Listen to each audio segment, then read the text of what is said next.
Hello students, today we are going to learn the second chapter of geography. The name of lesson is the sun, the moon and the earth. But before we begin with our chapter, let us revise some important concepts that we have studied in our earlier class. In previous class, we have studied the earth has two motions, that is axial motion and orbital motion. The first is axial motion. The earth rotates on its axis, so it is called axial motion. The second one is orbital motion. The earth revolves around the sun and in its orbit, which is called orbital motion. In the same ways, the moon also has two motions like that of earth, that is axial motion and orbital motion. As a result, though the moon does not revolve around the sun directly, indirectly it makes revolution around the sun. The time the moon takes to make one revolution around the earth and one rotation around itself is the same. That is why we continuously see one and the same side of the moon. Now, student, look at this picture. When you look at this picture, you see that moon has elliptical orbit like that of earth. Student, elliptical means oval shape of orbit. Hence, the distance of moon is not same along the orbit. The angle made is of 5 degree. Now student, look at this picture. In this picture, you can see that moon is the closest to the earth. It is said to be in perigee position. In perigee position, the distance between moon and the earth is about 36 lakh 3,300 kilometer. We can also experience supermoon in this position. Now students, come to the another position of the moon, that is apogee position. When the moon is farthest from the earth, that is called apogee position. Now student, let us discuss our next concepts, that is waxing and waning moon. We have already studied in our earlier class the phases of the moon. Now let us learn about waxing moon.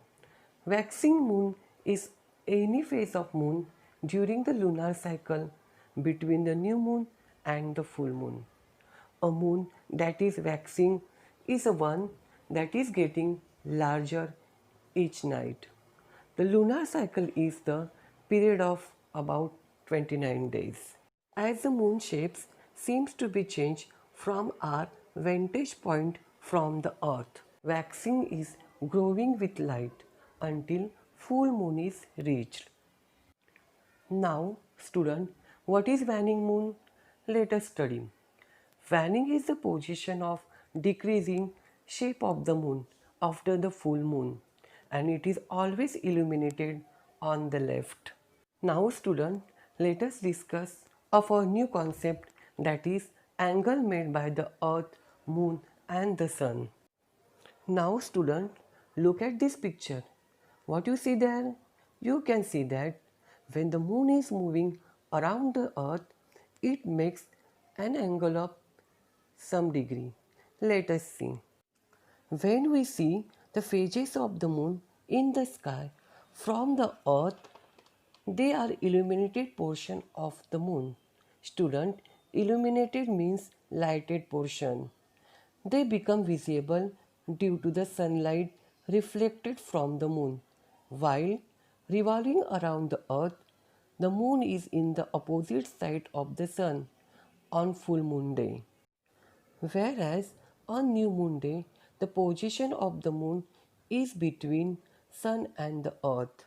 On the first and the third quarter days of the moon, the earth and the sun make an angle of 90 degree. At this position, we can see only half portion of the illuminated moon. Hence, the moon appears in semicircular shape in the sky. When you look at the diagram, you see the phases of moon and you see what angle they make. They make an angle of 90 degree, they make an angle of 180 degree. It depends upon the position where the moon is placed. Let us study our next concept, that is eclipse. The earth revolves around the sun in its orbit. In the same ways, moon revolves around the earth in its orbit. There comes a time when these three heavenly bodies get aligned in the same straight line. This is when an eclipse occurs. It is defined as an astronomical phenomena which occurs when one spherical object comes within the shadow of another spherical object. Student, look at this diagram. Here you can see that when the sun, the moon and the earth, these three heavenly bodies get aligned in the same straight line. This is when the eclipse occurs. Student, draw all these diagrams that's shown in this video. Let's move forward. There are two types of eclipse: solar eclipse, second lunar eclipse. First, solar eclipse.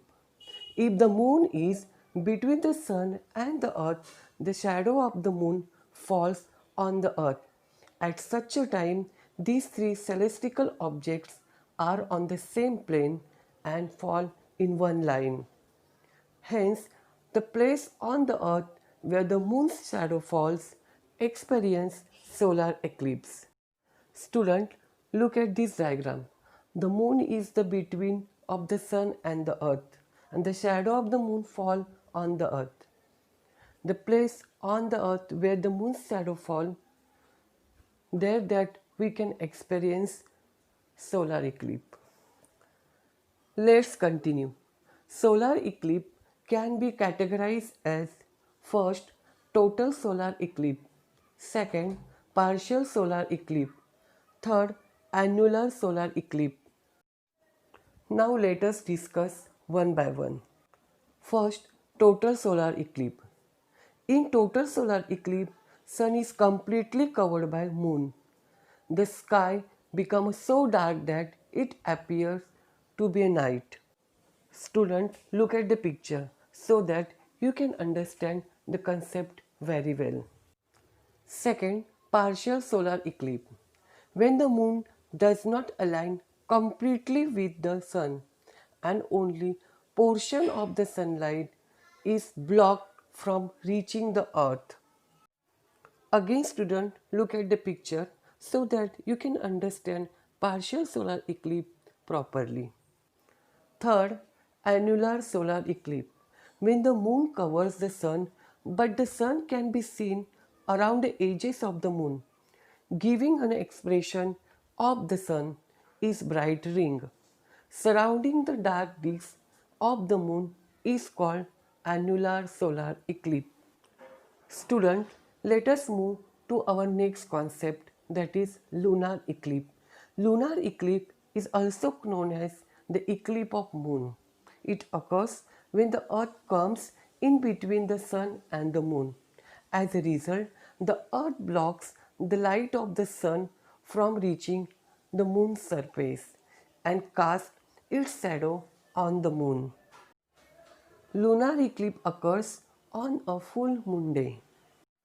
Student, look at the above diagram. Here you can see that the earth comes in between the sun and the moon, and these three heavenly bodies get aligned in the same straight line where the earth blocks the light of sun from reaching the moon's surface and casts its shadow on the moon. Then only you can experience the lunar eclipse. Student, lunar eclipse can be categorized as partial lunar eclipse and total lunar eclipse. Let us study one by one. First, partial lunar eclipse. When only part of moon moves into the shadow of earth, we experience partial lunar eclipse. Total lunar eclipse. When the earth passes directly in front of the moon and casts its shadow on full moon. Then we experience total lunar eclipse. Okay, student, I know that you must have understood the lesson. Thank you.